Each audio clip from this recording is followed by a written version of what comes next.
Yes, sa mayong aga sa aton kapartner si Sir Kenneth Perez sa 96.7 The Lovely News FM, wherein narito sa police station para maghinunaanon sang mga nagakalatabo diri sa siyudad sang Sipalay City.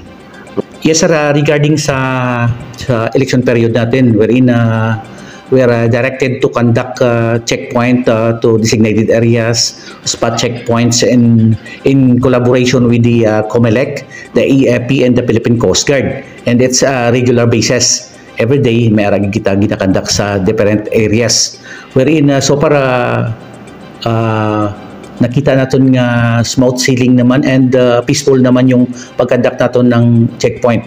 But of course, we can't discount the possibility na siyempre may mga tao dira kaya pumuluyo nga kung sidiin na nagahupot nagadalas ang armas luthang. Then of course ina siya pag nadakpa naton sila duha ang violation sina, that is violation ng 10591 illegal possession of firearms, and of course the election law, the Omnibus Election Code, wherein gun ban. So para as of now wala gid sir kita despite na intense and yung schedule naton, and from time to time araki kita sa kalye para mag-provide o kaya mag-comply sa requirements ng COMELEC in relation to checkpoint.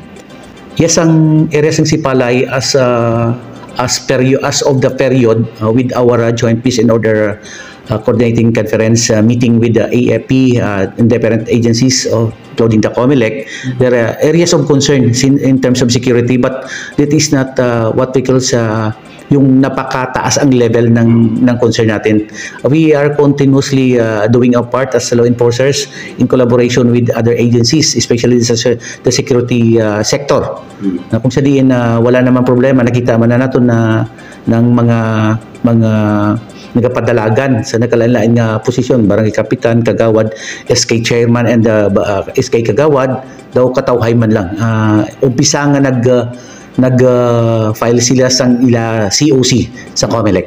Okay. Ginapaabot ginaton sa aton mga pumuluyo diri sa siyudad ng Sipalay nga we're aware about what we are doing right now, especially itong election period nga kung sa diin na kita gid mag-follow sang protocols, especially dira sa sagdala sang mga armas luthang, yung mga firearms holder dira.